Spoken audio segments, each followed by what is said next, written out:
It wasn't all that long ago when the Cleveland Browns would travel to New York every year to take on the Giants. Co-members of the old NFL Eastern Division, their battles were legendary throughout the 1950s and 60s. But with the merger came realignment, and now the Browns don't pop up to the Big Apple much anymore. In fact, these two clubs haven't played each other since 1977, when Cleveland quarterback Bernie Kosar was in 8th grade. Kosar has had his ups and downs in this his rookie season, while Giants quarterback Phil Simms, a 7-year veteran, has also endured something of a roller coaster campaign. Simms is 3rd in conference passing, and yet he has suffered through some trying moments that have hurt his team.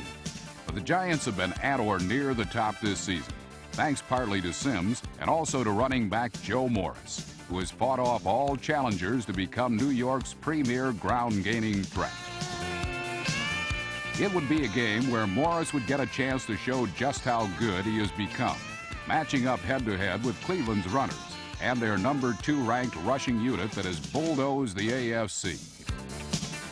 It's not Graham and Motley versus Connerly and Webster, or even Ryan and Warfield versus Tittle and Schaffner, but it is the rekindling of one of the NFL's grand old rivalries, with each club fighting for first place in their respective divisions. From the Meadowlands, it's the Cleveland Browns versus the New York Giants on the NFL Game of the Week. The Giants enter the game as the number 3 defense in the NFL, with the Browns right behind them as the 4th best defensive club. Ergo, said the experts, a low-scoring affair would ensue. These peerless prognosticators would be woefully wrong. But at the outset, the contest did resemble a Pier 10 brawl.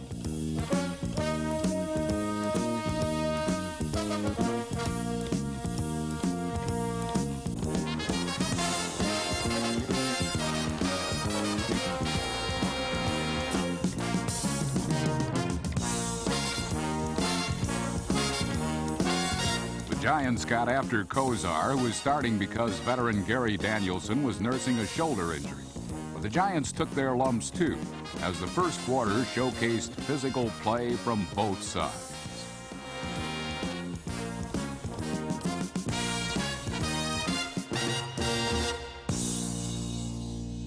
New York finally got things rolling when Simms connected twice with rookie tight end Mark Bavaro, number 89, the Giants' second leading receiver.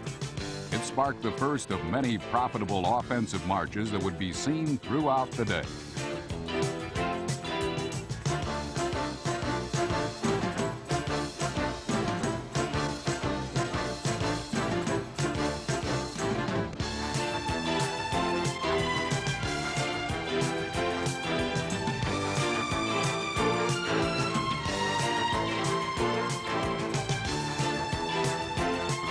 Bavaro's 2 catches were the big plays in New York's first quarter drive. A march ended by Joe Morris, who notched the first of 3 touchdowns he would score against the Browns. The Giants led 7-0, but the lead would not last long, as no lead would in this game. Kosar got on track on the next series with a scramble and toss to a diving Brian Brennan, number 86.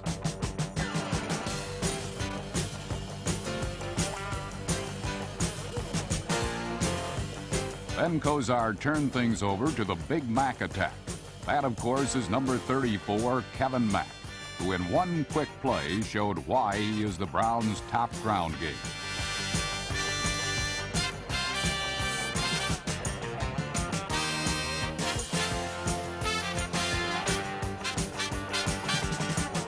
Mack is technically a rookie, but he did serve some time with the USFL Los Angeles Express. This 42-yard jaunt was clearly an express run for Mack, who today would become Cleveland's top rookie rusher of all time, breaking Jim Brown's record set nearly 30 years ago. The first quarter ended in a 7-7 tie, and much, much more was just ahead.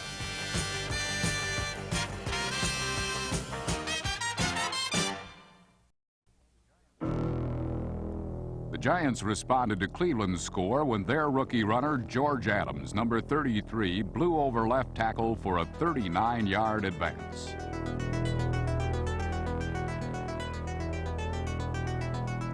But just when it seemed that New York was going to pick up another score, Phil Simms made the first of several mistakes that would ultimately cost the Giants dearly.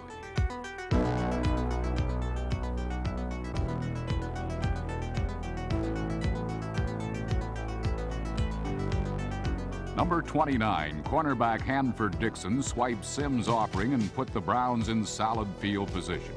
That soon became sensational field position when on the next play, the Browns profited handsomely on a Giant penalty.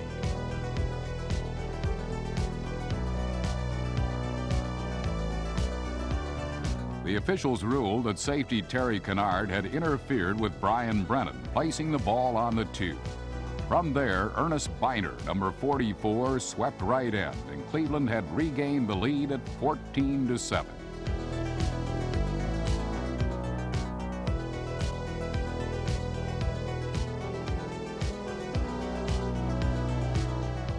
Biner just did hug the corner to pick up the touchdown. And now with the lead, the Cleveland defense began to act as if that was all the scoring Cleveland would do for the rest of the game. Such fears were to be unfounded, but for the moment, the Browns were absolutely impenetrable. Another Cleveland score was forthcoming, and it came courtesy of the defense and third-year safety Al Gross, number 27.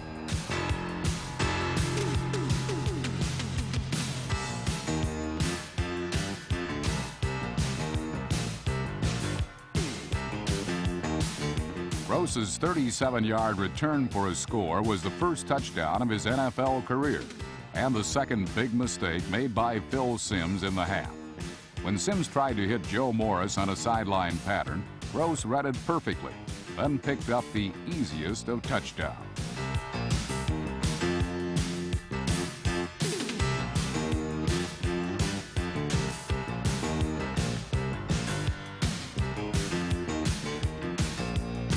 The missed connection to Morris now made it 21-7 Browns. But in the blink of an eye, Little Joe got the touchdown back for the Giants, and it could not have come at a better time for them. When Morris broke off this 58-yarder, it became the longest run of his career.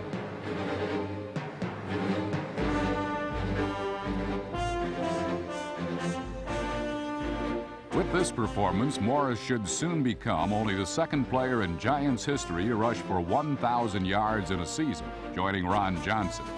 Unfortunately for New York, they missed the extra point, making it 21-13 Browns. But Cleveland wasn't going to get any more points either, at least not in the first half.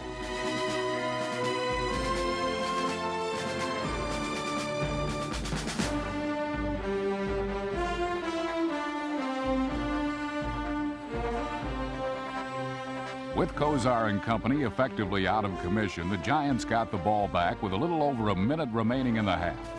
Phil Simms desperately wanted to atone for his 2 earlier interceptions, and did just that with a well-conceived mix of run and pass that put the Giants into scoring range.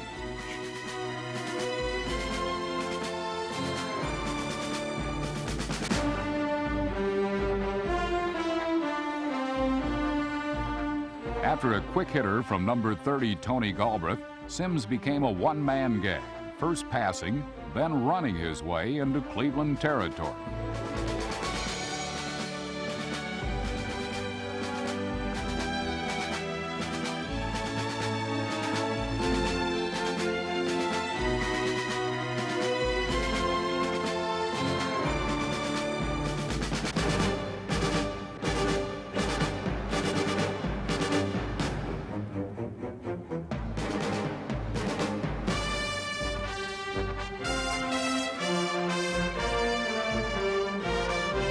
Simms hit on a clutch pass to number 80, Phil McConkey.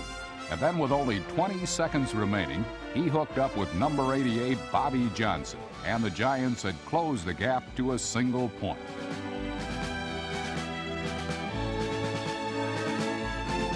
At the half, the Browns barely led 21-20, and the Giants and their fans had to be heartened by the comeback.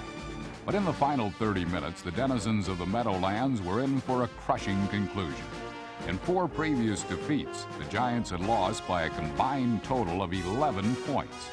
Sadly for Gotham fans, that trend would continue against the Browns as the cheers would eventually turn to tears.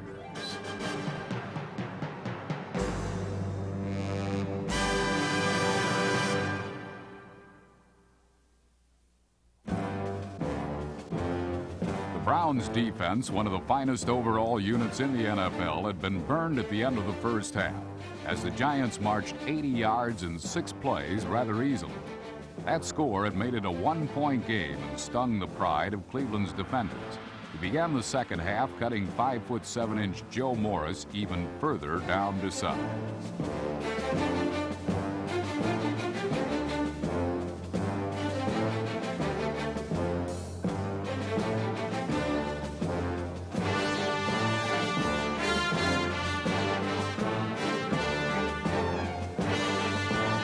Morris found little room to maneuver after gaining 88 yards in the first half. And he was not the only Giant to incur Cleveland's defensive wrath. Quarterback Phil Simms also fell victim to the charge. But the Giants can also play defense, and they made the Browns rather aware of that as well. As a matter of fact, much of the third quarter featured the hard-hitting play of 2 of the top 4 defensive teams in all of pro football.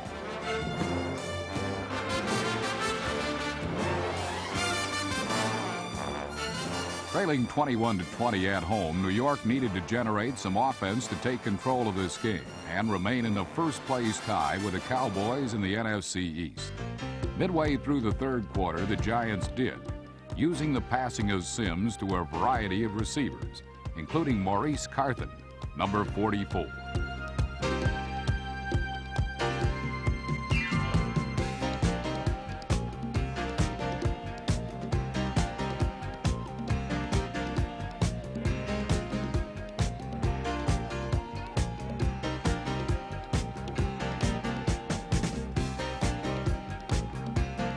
This 19-yard strike to wide receiver Bobby Johnson set up what would turn out to be the only score of the third period, a 35-yard field goal by New York's Eric Schubert.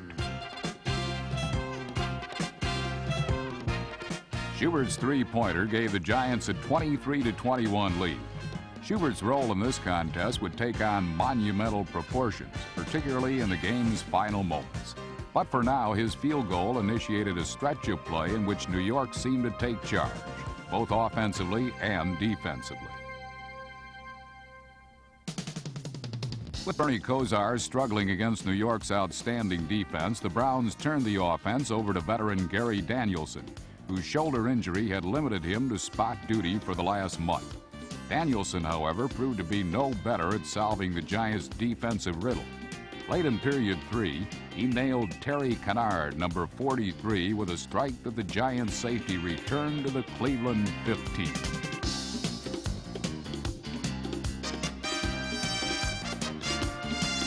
From there, it did not take long for the Giants to get into the end zone. In fact, it took only 2 plays, and they were both powerful bursts by Joe Morris, number 20. Morris would finish the game with 131 yards on the ground, as he maintained a pace that would make him the first Giant to rush for over 1,000 yards since Ron Johnson in 1972.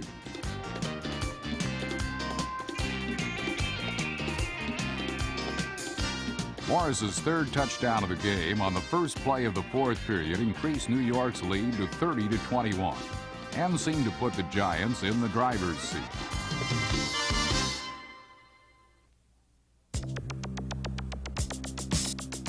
With a 9-point lead in the final period and a defense as aggressive and as stingy as just about any in the NFL, the Giants figured to be in strong shape to win their 9th game of the season and maintain a share of first place in their division. Things even took a turn for the better when New York forced another turnover, using a cornerback blitz to create a Danielson fumble that the Giants recovered in Cleveland territory.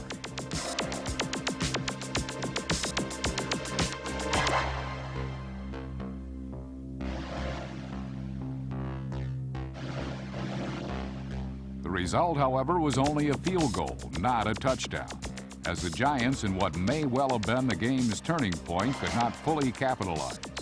Schubert's second field goal made it New York 33 and Cleveland 21 with 12 minutes remaining in the game. From this point forward, things would not go the Giants' way.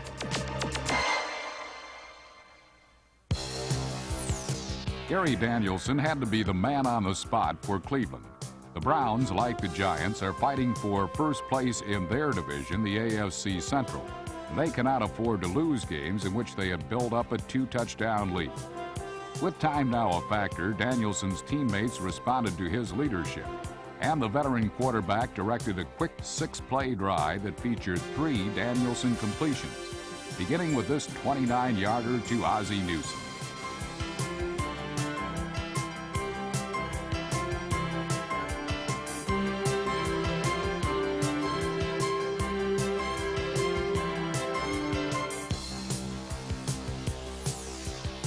The third completion was the charm, a 25-yard toss to wide receiver Clarence Weathers, number 85, for the touchdown. The Browns had taken less than 3 minutes to get right back in the game, due largely to the poised and composed play of Danielson. Danielson had not panicked. He had shaken off his earlier mistakes and thrown picture-perfect passes when he had to. The score to Weathers brought the Browns to within 5 at 33-28 and simply set the stage for more heroics by Danielson and his mates.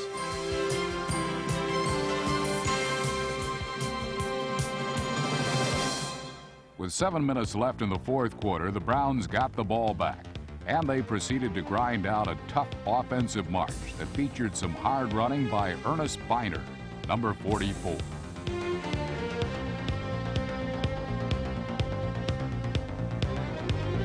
But the key plays were again made by Danielson. On a 3rd and 10, he correctly recognized a giant blitz and hit Weathers for 26 yards and a drive-sustaining first down.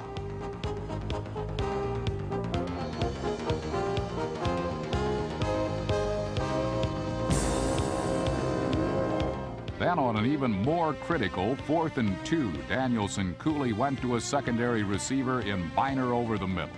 And the big running back in what may have been the game's biggest play broke the attempted tackle of that noted Superman Lawrence Taylor and turned it into a 26-yard gain.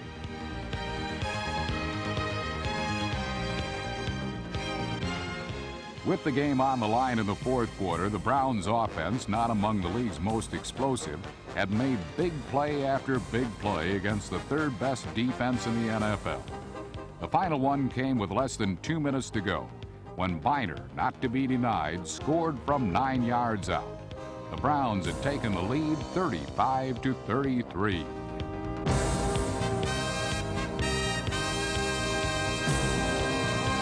The Giants had less than 2 minutes to work their way into field goal range and come away with a needed 1-point victory.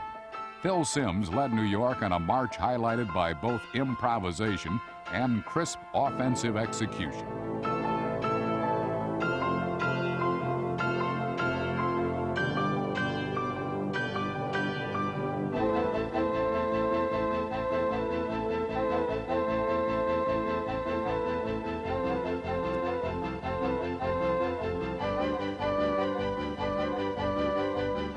The biggest and the most talked about play began with 51 ticks left on the fourth quarter clock. It was a well-conceived rollout pass by Simms to Byron Williams, designed to pick up yardage and, more importantly, stop the clock. It appeared to do its intended job on both counts. But the official ruled that Williams' forward progress had been stopped before he had gotten out of bounds, and consequently the clock did not stop. This beautiful piece of offensive execution turned out to hurt the Giants more than it helped them. Instead of calling timeout immediately, and they had 2 left at this point, they waited over 20 seconds, losing valuable time. The result was that Schubert's game-winning field goal attempt had to come from 34 yards away instead of perhaps a closer distance. Schubert missed as time ran out and the Giants were losers. It was a memorable game that stirred visions of Brown-Giant duels of years ago. But for Eric Schubert, the memory will not be a pleasant one. On the other hand, the Browns moved into sole possession of first place in the AFC Central. The final from Giants Stadium, Cleveland 35, the Giants 33.